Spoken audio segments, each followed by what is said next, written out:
be lying if I said I wasn't sort of nervous. But aside from a single poem at a single open mic, this will be the first time that I've read my stuff live. I've put some stuff out there on my Instagram poetry page, the Woken Spurred. But this is one I wrote recently. While I was in Ashland, I was sitting outside of a cafe for the first time in a long time because of COVID, waiting for my friend who I had been, traveling with to get ready. I was just spent an hour outside of a cafe and I wrote some stuff that I like. So here's this. It goes. I wish that I could clean the souls of all that have been sullied, that I could wash away the grit and grime of living in these modern times. But it's tar and molasses, plaque and plague. Poetry and prose are not a scrub brush and rubbing alcohol. They're a comfy chair and a cup of tea. But tea, no matter how hot, cannot wash away the mud that has been caked and dried on the still beating hearts of the impoverished kings and queens. I love almost everyone. Anyone who's loved and lost but has not lost themselves. Anyone that has screamed into pillows or at mirrors or in silence instead of breathing fire on those that did or did not spark their ire.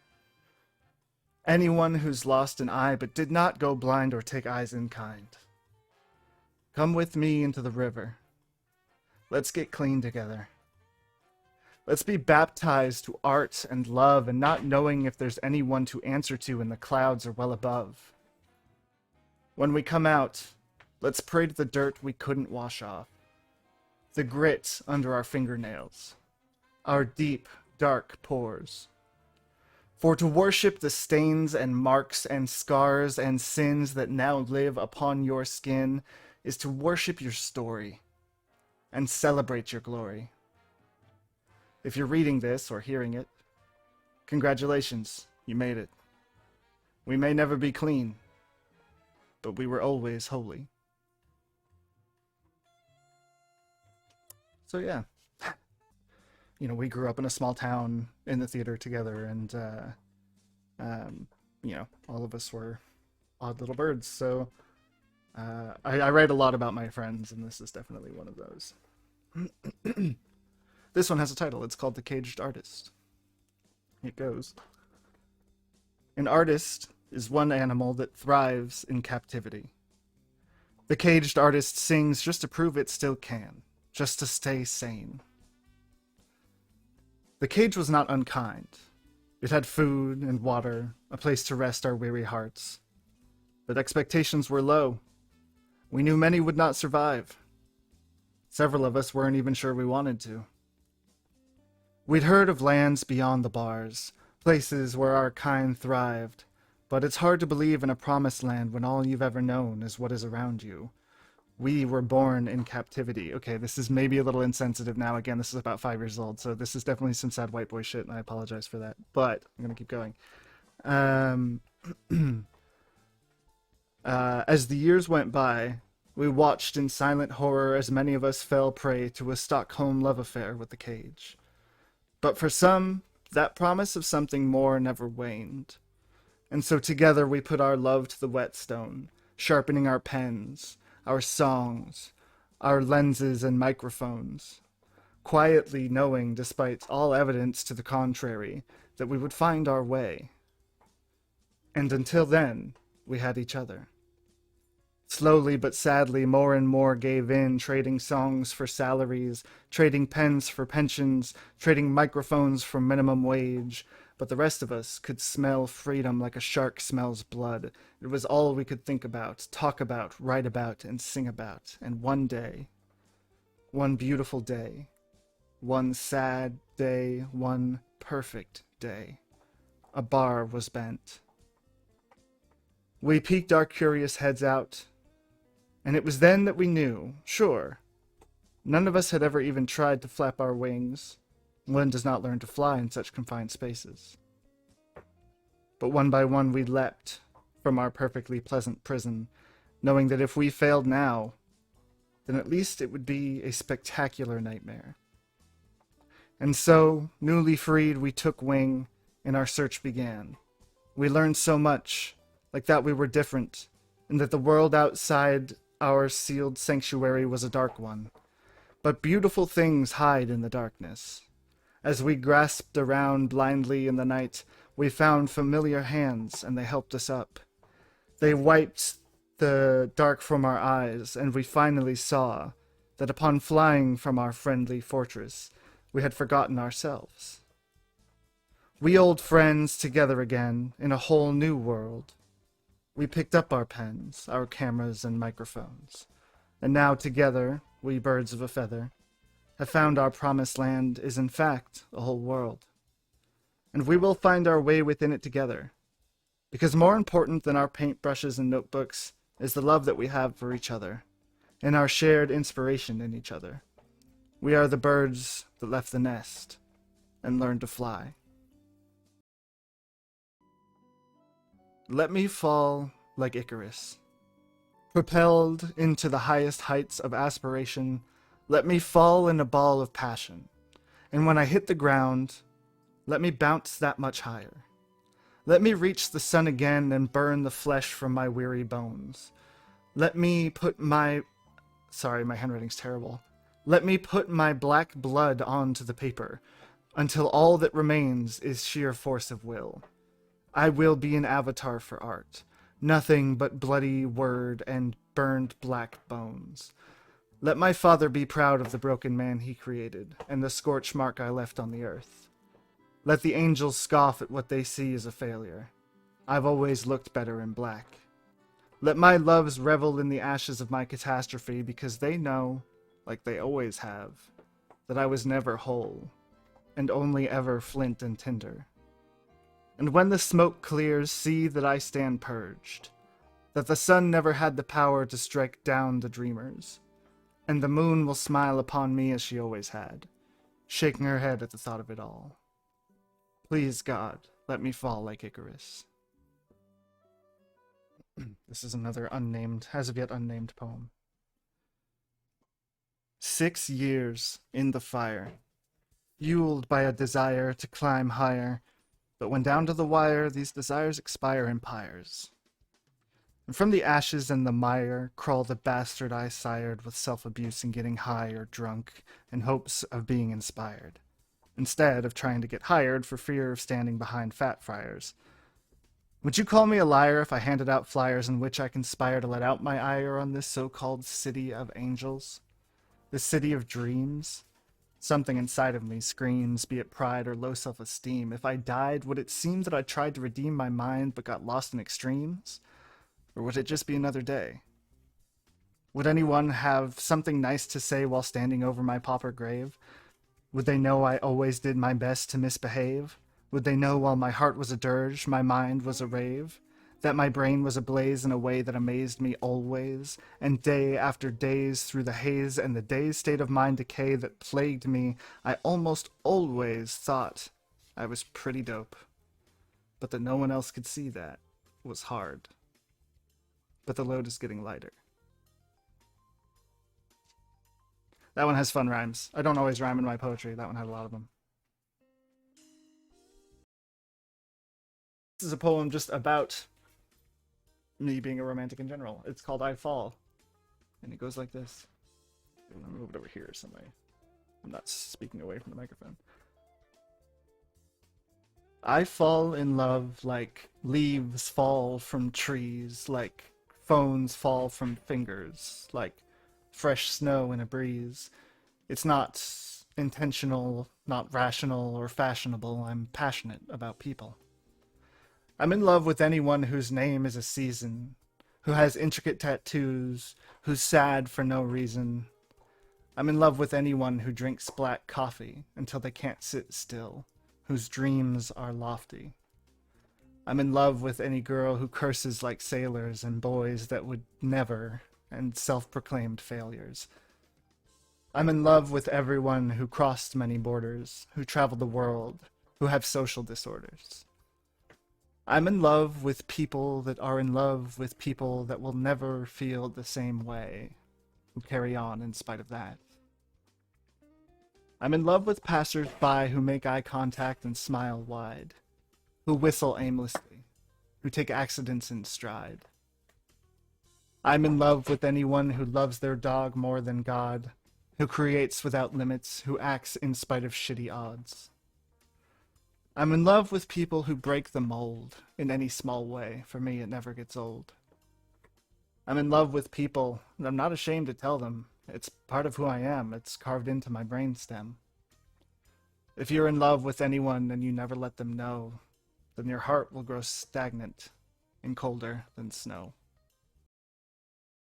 Well, that was a fun romantic poem. Now we're going to go to a really dark one. I wrote this poem, it's a short one, but I wrote it very shortly after sort of having a revelation, and I've said this on stream a few times, that I was and to be honest still am very much in a abusive relationship with myself. So trigger warnings, because there are themes of abuse in this poem. Some of them are sort of allegorical, I guess, for lack of a better word. So yeah, trigger warning. But yeah, so here's a poem. Here's a poem. It goes. I share a bed with my abuser. While I try to sleep, I feel them writhing. I share a home with my abuser. They're not considerate of the things I need to feel okay. I share my thoughts with my abuser from time to time, and every time I do, they remind me that every thought that leaks out of my addled mind is acid, toxic, foul, shameful. I share my fears with my abuser, and they wield them like the sharpest blade, taken to a malice whetstone and left in flames of rage until, glowing a bright orange red, they burn me from the inside out. I share a face with my abuser. Every time I see them, they look different. Sometimes they're beautiful and sometimes they're monstrous. Sometimes they're clean and sometimes they're foul. Sometimes they wear a sweet smile and sometimes I can't even bear to look at them at all. I share my world with my abuser, and since I cannot get away from them, I can only teach them kindness. That last line should only apply if you are your own abuser. If anybody else in your life is abusing you in any way, you can always get away from them, no matter how impossible it might feel, and it's very important that you do, because you can't help your abuser be less abusive. It does not work that way. Little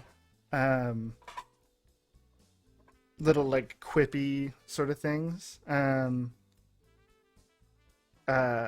So like they were not so much poems as, I guess, like kind of like one-liners. I'll just give you an example. They're definitely poetic in nature, but they're very like short. So this one, it goes. Let this bitter black jet fuel be the only thing I experience today that leaves a bitter taste in my mouth. There's a bunch of them, and some of them are pretty cringe, to be honest. It's essentially just it was a poem I wrote while Donald Trump was still president, and it's kind of about that. You'll understand after I read it. It goes. My depression is president of the United States. My aimless rage, my monstrous insecurities, my shameful defensiveness is leader of the free world. Everything I hate about myself stands at a podium almost every day and does anything it can to make every other soul feel as small as it feels, yet somehow never quite succeeds. The monster that gnaws at the back of my mind is big, ugly, orange, and almost passes for human. Almost. Except, unlike every human, there is nothing beautiful inside of it. No hope for cheer or spark for love. My feelings of being subhuman is subhuman. and wants to build a wall. It will not pay for it. It will not accept responsibility. It will not take kindly to anyone in its way. My misery is total. It is time to rid the world of all the hatred in me and leave in its wake only understanding and progress. I know I intended to put this one on my Instagram. I don't know if I ever actually did. I really need to start doing that more. But this is a poem called Mucus. This sticky frustration in my lungs that makes me cough and hurts my throat as if I've been silently screaming for years that I care about everything, that I love everyone, and that really all I wanted was love and care in return. You know, metaphorically speaking. Every word I speak hides sickly undertones of self-doubt and stifled passion, and every time I clear my throat to talk, I am reminded that this goop was self-imposed. No one asked me to drink too much coffee, smoke too much weed, or smother my aspirations of collaboration for fear of causing others irritation. I drank the bitter black with gumption. I hit the joint with all of my unused vigor. I'm only irritating my own throat. Hello, friends. I'm here to say, I love your minds like I love mine, and our art combined could alter time. That's another doodle for sure. At the time that I wrote this poem, I was introduced to a concept, I guess, called IED, not to be confused with improvised explosive device. This instead means intermittent explosive disorder, essentially referring to one's, habit of blowing up and breaking shit, which is something that I struggle with. But yeah, so it goes like this. What happens in moments of dark introspection? The book opens up, the page becomes a reflection. It's not quite a process, I don't have to try, I just look in the mirror, and part of me dies. But I'm trying to revive this thing that I despise. Maybe it's better off not being alive? This is not my suicide diatribe. This is consideration for the voices sobbing in my noggin, begging for rest when I'm restless at best, and at worst, I'm a monster, a force of destruction, and trying to stay calm like defusing a bomb without instructions. Who am I kidding? I'm just some jackass clown with an IED. All I can do is frown as the moment explodes and the sound is drowned out. I'm an imposter. It's time you found out. Hi, I'm Colton. I'm 26, shy, poetic, and broken. But not always reserved, and sure as hell not soft-spoken. I look in the eyes of a stranger in passing. I can see the universe slowly collapsing. And that's when I find myself asking, what is the point of finding myself lacking? What good is it wanting to be someone I'm not, when all sense of self is destroyed with a thought? This everyday identity crisis can rot, because I'm not who I'm not. But in fact, I'm the thought. The one that is saying, hey, not all's for naught. That's me, no form, no aforementioned plot, just a thing that floats in, floats out, and then rots. That's all that I've got. I'm not who I'm not. A lot of these ones on this particular thing are like sort of poetry doodles, we'll call them. I have a lot of poetry doodles. Okay, so here's one that I wrote. I think I wrote this in London, if I'm not mistaken. I moved to London about 4 years ago now, I think, or something close to that, with my partner at the time. And London is somewhere that I'd always wanted to be. It's somewhere I'd always dreamed of living.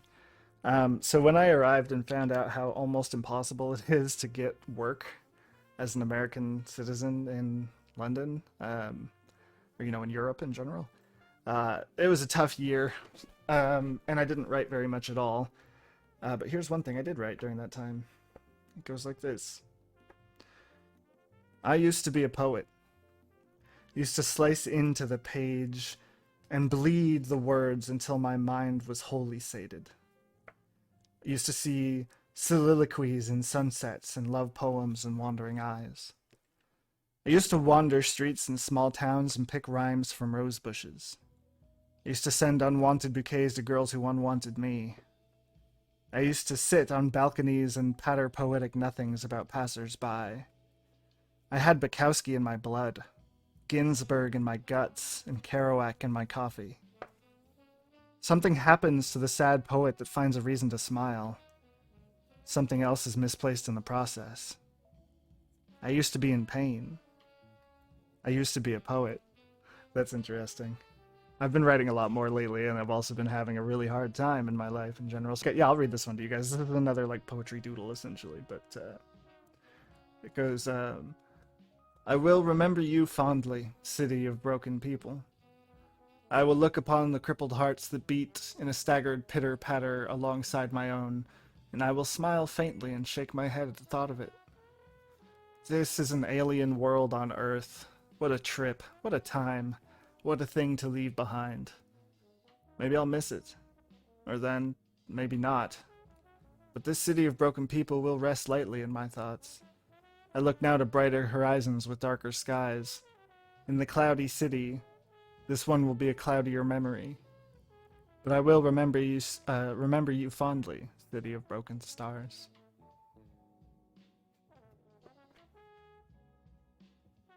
There's not a lot of poems from my time in London. I do have one that is very similar, actually, to my goodbye poem to LA, but this is a goodbye poem to London. I'm going to read it. I'm not going to read it ahead of time because it would take me a minute, and I don't want to just sit here silently. So I'm going to read this, and if I see something that I don't like, I'm going to skip it or stop. So, yeah, but I think this is probably safe. It goes...